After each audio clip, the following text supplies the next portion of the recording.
Welcome students, welcome to potential classes. और आज हम पढ़ने वाले हैं क्लास 11th का एक बड़ा ही इम्पोर्टेंट और बड़ा ही अच्छा टॉपिक जिसका नाम है प्रोजेक्टाइल मोशन। ये टॉपिक काफ़ी इम्पोर्टेंट है और ढेर सारे कंसेप्ट इस टॉपिक में है। मेन हम तीन चीज़ें आज इसमें पढ़ेंगे। एक तो हॉरिजॉन्टल रेंज क्या है, टाइम ऑफ फ्लाइट क्या है, मैक्सिमम हाइट क्या है। अगर आपने अभी तक इस टॉपिक के बारे में कुछ भी नहीं पढ़ा है तो आपके लिए ये वीडियो काफ़ी होगी। अगर आप थोड़ी बहुत जानकारी रखते हैं तो आपके ज्ञान में वृद्धि होगी, यानी आपका कॉन्सेप्ट भी बड़ा क्लियर होगा। तो शुरू करते हैं बिना समय गवाए। अगर आपने पोटेंशियल क्लासेस को सब्सक्राइब नहीं किया है तो सब्सक्राइब कर लीजिए जल्दी से। पहले समझते हैं प्रोजेक्टाइल मोशन क्या है।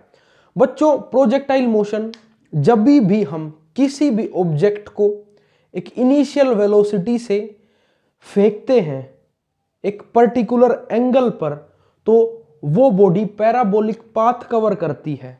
उस मोशन को हम कहते हैं प्रोजेक्टाइल मोशन। हमारे देश की आन बान शान, और जहां से मैं बिलोंग करता हूं, बड़ी लकीली वो भी यहीं से बिलोंग करते हैं, हरियाणा से, नीरज चोपड़ा। आपने उनको जेवलिन थ्रो करते हुए देखा होगा। ऐसे जेवलिन ऐसे थ्रो किया जाता है। तो एक इनिशियल वेलोसिटी और एक पर्टिकुलर एंगल के साथ जेवलिन को थ्रो किया जाता है ताकि वो मैक्सिमम डिस्टेंस कवर कर सके। यही बच्चों प्रोजेक्टाइल मोशन है। आइए हम डायग्राम से समझते हैं। बच्चों ये क्या है? ये एक्स एक्सिस है, ये वाई एक्सिस है। मैंने इस ऑब्जेक्ट को थ्रो किया और इसने ये पाथ कवर किया। ऑब्जेक्ट को थ्रो किया मैंने एक पर्टिकुलर थीटा एंगल पर, एक थीटा एंगल पर। और मैंने आपको डेफिनेशन में बताया था कि इनिशियल वेलोसिटी u के साथ हम इसको थ्रो करते हैं। एक इनिशियल वेलोसिटी u और एक पर्टिकुलर थीटा एंगल के साथ मैंने इस ऑब्जेक्ट को जैसे ही थ्रो किया, ग्रेविटी ने इसको अपने तरफ वापस खींच लिया और ये वापस ग्राउंड पर आ गई। अब ये ऑब्जेक्ट कुछ भी हो सकती है। ऑब्जेक्ट आपकी ताकत के अनुसार है। आप में जेवलिन फेंकने की ताकत है तो आप जेवलिन फेंक सकते हैं। आपके अंदर क्रिकेट बॉल फेंकने की ताकत, आप बॉल फेंक सकते हैं। अगर आप में महाराणा प्रताप जैसी शक्ति है तो आप इंसान को भी उठाकर फेंक सकते हैं। तो वो आपकी ताकत पर डिपेंड करता है आपने क्या फेंका। लेकिन आप जो भी फेंकेंगे थीटा एंगल पर एक पर्टिकुलर इनिशियल वेलोसिटी u के साथ, तो वो एक पैराबोलिक पाथ कवर करेगा। यानी एक चीज आपको और क्लियर हो गई, प्रोजेक्टाइल मोशन कैसा पाथ कवर करता है? प्रोजेक्टाइल मोशन हमेशा पैराबोलिक पाथ कवर करेगा बच्चों। अब कुछ चीजें हैं बच्चों जो यहां पर आपको मान लेनी है या फिर आपको इग्नोर करनी है ताकि आपकी डेरिवेशन बड़ी अच्छी हो जाए और आपकी कैलकुलेशन सही हो, ज्यादा तिगड़म ना लगाना पड़े। सबसे पहले आपको क्या मान लेना है बच्चों? सबसे पहले आपको यह मान लेना है कि जो अर्थ है हमारी, वो फ्लैट है, यानी पृथ्वी गोल नहीं है। अब आप कहेंगे सर ये तो गलत चीजें पढ़ा रहे हो आप। तो बच्चों आपकी बात बिल्कुल सही है, आपको गलत चीजें पढ़ाई जा रही हैं। गलत चीजें क्यों पढ़ाई जा रही हैं? गलत चीजें आपको इसलिए पढ़ाई जा रही हैं ताकि आपको बेसिक समझ आ जाए। अब आप शुरू में स्कूल में जाते हैं, ऐसा तो नहीं है कि आपको डायरेक्ट ही 5th क्लास 8th क्लास या 9th क्लास में बिठा दिया जाता है। पहले आपको ABCD 1 2 3 सिखाई जाती है। उसके बाद धीरे धीरे आपको टेबल सिखाए जाते हैं। उसके बाद धीरे धीरे आपको प्लस माइनस करना सिखाया जाता है। उसके बाद मल्टीप्लिकेशन, डिवाइड, और लास्ट में जाके 12th में आपको इंटीग्रेशन, डिफरेंशिएशन करना सिखाया जाता है। तो ये चीजें हम फिलहाल इसीलिए इग्नोर कर रहे हैं ताकि आपको बेसिक समझ आ जाए, एडवांस चीजें बाद में समझेंगे। दूसरी चीज हमें क्या मान लेनी है बच्चों? दूसरी चीज हमें अर्थ से ही रिलेटेड मान लेनी है कि अर्थ इज एट रेस्ट। दूसरी चीज हमने ये मान ली कि जो हमारी पृथ्वी है वो घूम नहीं रही है, वो रेस्ट पे है। ठीक है, ये भी मान ली। तीसरी चीज,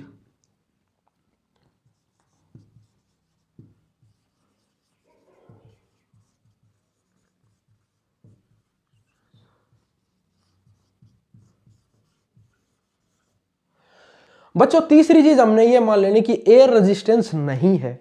इससे हमारी कैलकुलेशन पे क्या असर पड़ेगा? बिल्कुल असर पड़ेगा। मान लो मैंने इस बॉल को फेंका इधर और इधर से हवा जा रही है, तो अगर हवा आ रही है तो वो इसके मैक्सिमम डिस्टेंस पर भी असर डालेगी ऊपर से भी हवा असर डालेगी, इसने जो ये मैक्सिमम हाइट अटेन करेगा उस पर भी असर डालेगी। यानी अगर हवा को हम इग्नोर कर दें तो हमारी कैलकुलेशन आसान हो जाएगी, नहीं तो फिर कई तरह के फोर्स हो जाएंगे। नीचे से ग्रेविटेशन फोर्स तो हम मान ही रहे हैं, फिर उस साइड से एयर का फोर्स आ जाएगा, एयर रेजिस्टेंस आ जाएगा, तो ढेर सारी कंफ्यूजन हो जाएगी। उन कंफ्यूजन्स को अवॉइड करने के लिए हमने फिलहाल इन 3 चीजों को माना, अर्थ फ्लैट है, अर्थ रेस्ट पे और एयर रेजिस्टेंस नहीं है।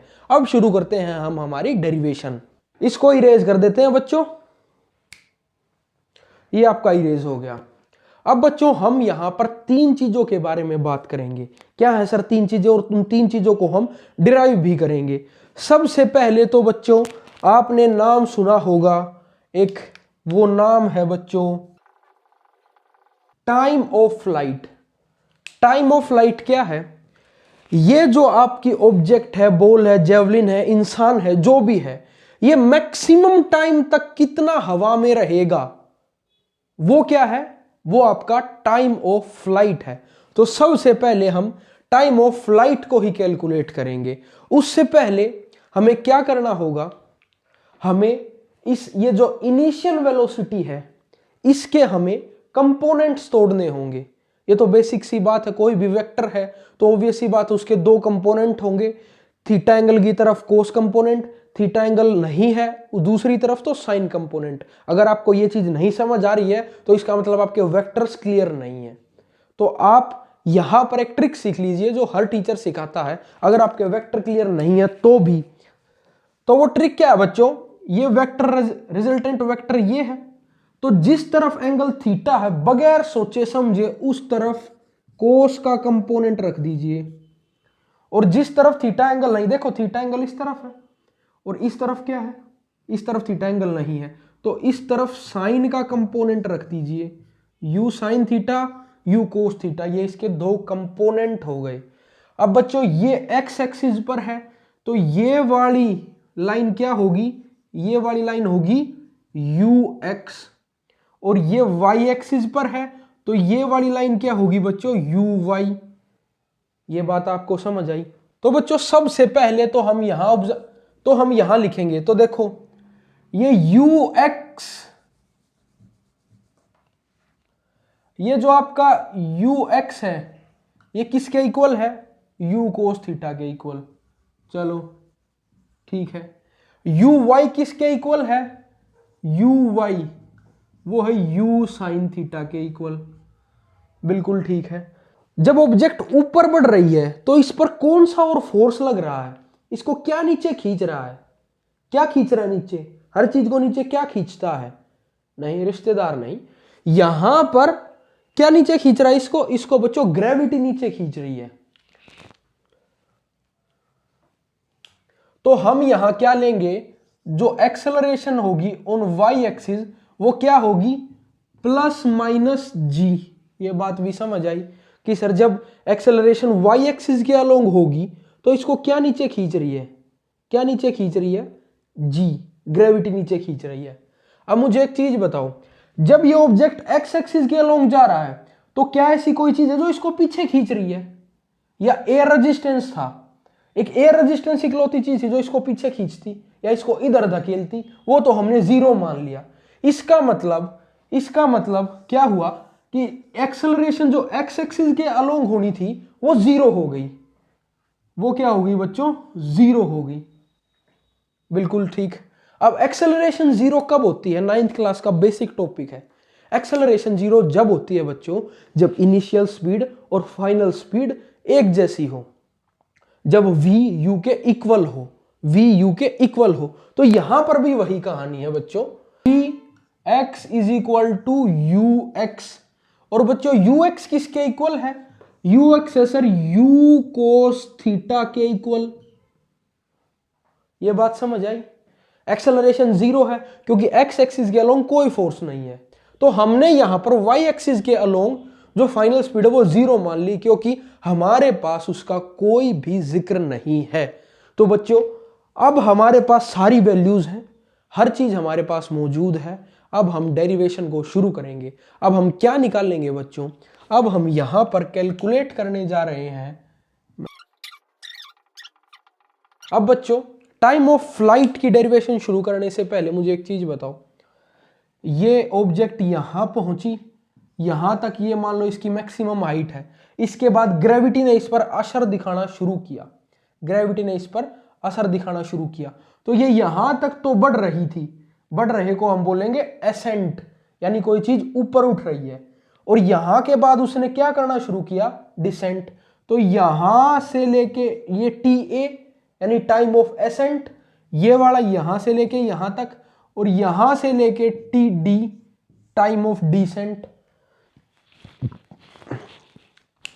जब तक ऑब्जेक्ट ऊपर उठ रही है वो टाइम ऑफ एसेंट, जैसे ही ऑब्जेक्ट ने नीचे जाना शुरू किया टाइम ऑफ डिसेंट। यानी मुझे एक चीज पता है, अब ये तो बच्चा बच्चा जानता है बच्चों, time of ascent equal to time of descent. जितना एक ऑब्जेक्ट को ऊपर उठने में टाइम लगेगा उतना ही ऑब्जेक्ट को नीचे आने में टाइम लगेगा, और टोटल टाइम क्या होगा, T A plus T D. अब टी ए इक्वल है टी डी के, तो T is equal to 2ta मैं निकाल सकता हूं या लिख सकता हूं, T is equal to 2ta। अब डेरिवेशन शुरू करेंगे हम। According to first equation of motion v is equal to u plus a T.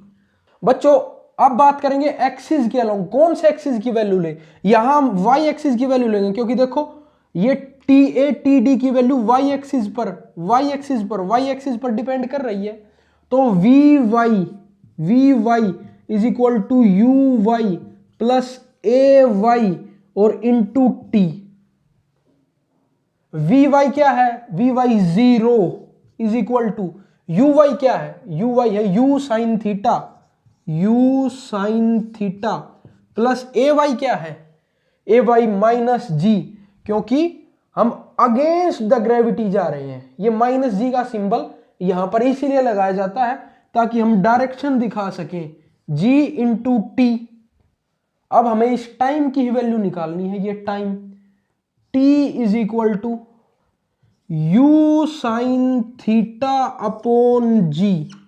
ये बच्चों हमने क्या निकाला, ये अभी स्मॉल t आया है, स्मॉल t, अभी हमने बड़ा t नहीं निकाला है। तो ये क्या है, t is equal to u sine theta into g, और बिग टी यानी टाइम ऑफ लाइट क्या है 2t। तो हम यहां क्या लिख देंगे बच्चों, मैं यहीं पर इसका रिजल्ट लिख देता हूं, तो ध्यान से देखना, time t is equal to 2u sine theta upon g. ये आपका रिजल्ट है, किस चीज का रिजल्ट है, टाइम ऑफ लाइट का। कहां काम आएगा ये आपसे जब भी प्रोजेक्टाइल मोशन में पैराबोलिक पाथ का t maximum time in the air पूछेगा, तो आप इस रिजल्ट को काम में ला सकते हैं। आपको u इनिशियल स्पीड पता होनी चाहिए और थीटा एंगल पता होना चाहिए, बाकी आप आराम से निकाल लेंगे। बच्चों ये डेरिवेशन समझ आई। अब हम पढ़ते हैं अपनी अगली डेरिवेशन पर, इसको हम इरेज कर देते हैं, ये इरेज हो गया। बच्चों हमने टाइम निकाल लिया कि कितना पैराबोलिक पाथ या कितना प्रोजेक्टाइल मोशन हवा में कितनी देर रहेगा। अब हम दूसरी टर्म आपको इंट्रोड्यूस कर रहे हैं, वो है ये हॉरिजॉन्टल रेंज क्या है। बच्चों इस प्रोजेक्टाइल ने मैक्सिमम डिस्टेंस कितना कवर किया, कितना मैक्सिमम डिस्टेंस कवर किया, वो r है।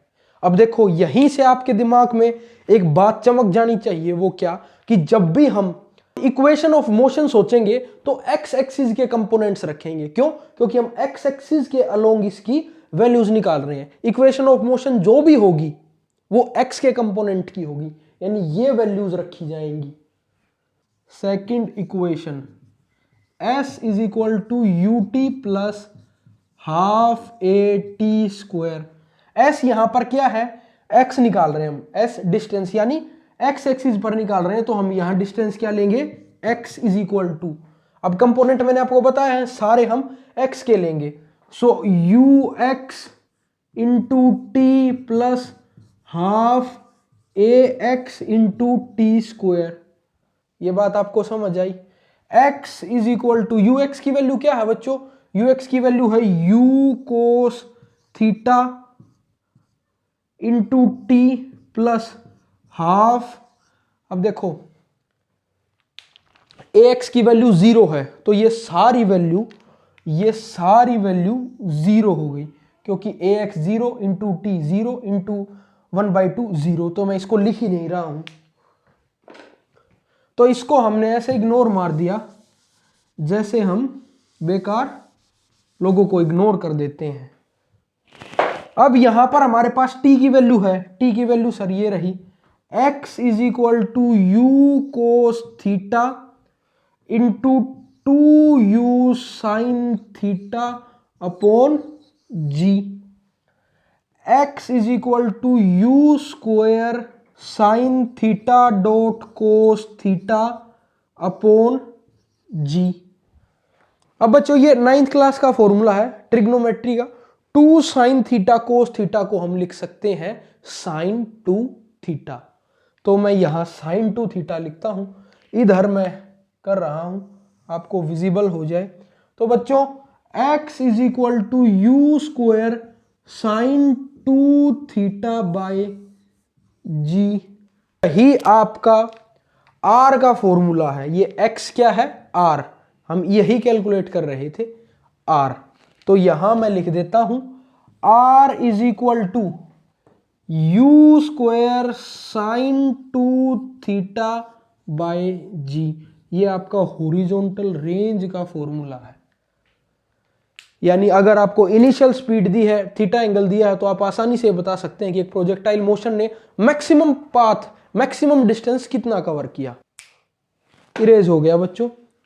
दो चीजें सर आपने हमें अभी तक सिखाई हैं, एक तो टाइम ऑफ फ्लाइट कि एक प्रोजेक्टाइल कितनी देर तक हवा में रहेगा, दूसरा कितना लंबा ये जाएगा, कितनी दूर तक ये जाएगा। एक चीज और रह गई, वो है बच्चों इसकी मैक्सिमम हाइट, यानी ये कितनी मैक्सिमम हाइट कवर करेगा, मैक्सिमम हाइट h। तो अब हम जो अगली डेरिवेशन करने जा रहे हैं बच्चों वो है मैक्सिमम हाइट की। मैक्सिमम हाइट, मैंने जैसे ही आपको हाइट बताई आपके दिमाग में कंपोनेंट चमकना चाहिए। कंपोनेंट क्या चमकना चाहिए, इस h की वैल्यू किस एक्सिस पर डिपेंड करती है, इस h की वैल्यू किस एक्सिस पर डिपेंड करती है, y एक्सिस पर। जितनी y की वैल्यू उतनी h की वैल्यू, जितनी y की वैल्यू उतनी h की वैल्यू। यानी यहां पर डिस्टेंस क्या होगा, यहां पर डिस्टेंस x था, यहां पर डिस्टेंस क्या होगा बच्चों, y होगा, क्योंकि y एक्सिस पर ही इस h की वैल्यू डिपेंड करती है। तो अब यहां पर हम लेंगे बच्चों, इस डेरिवेशन की शुरुआत करते हैं हम from third equation. Third equation क्या कहती है, v square minus u square is equal to 2as। तो मैं यहां पर वैल्यूज रख रहा हूं अब कंपोनेंट्स के अकॉर्डिंग। तो देखो vy का स्क्वायर माइनस uy का square is equal to 2ay और इनटू y। ये y ही हमें कैलकुलेट करना है, ये y ही हमें कैलकुलेट करना है। तो बच्चों v स्क्वायर कितना है 0 माइनस uy की वैल्यू क्या है, uy की वैल्यू है u साइन थीटा का square is equal to 2ay। ay क्या है, ay है g। अब किसके अकॉर्डिंग जा रहे हैं हम, किसके आगे जा रहे हैं, ग्रेविटी के। तो माइनस g इंटू वाई। अब यहां माइनस से माइनस कैंसल, इस y को इधर रखते हैं, बाकी सबको उधर दे मारते हैं। तो y, अब मैं y को h लिख सकता हूं क्योंकि मैं मैक्सिमम हाइट निकाल रहा हूं। तो मैं यहां से लिखूंगा h is equal to u square sine square theta upon, नीचे क्या आएगा, अपॉन नीचे क्या आएगा 2g।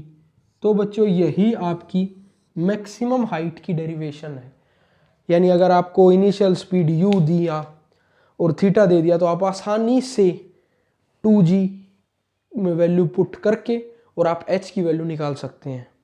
तो बच्चों ये थी प्रोजेक्टाइल मोशन की तीनों इंपॉर्टेंट डेरिवेशन। अगर आपको समझ आई है तो पोटेंशियल क्लासेस को सब्सक्राइब कीजिए और अगली वीडियो किस टॉपिक पर या कौन सी डेरिवेशन आप चाहते हैं मुझसे कमेंट बॉक्स में बताइएगा। हमारी मोटिवेशन के लिए लाइक और कमेंट करते हुए जाइएगा। बाय बाय, टेक केयर, जय हिंद, पढ़ते रहिए और अपना ध्यान रखिए।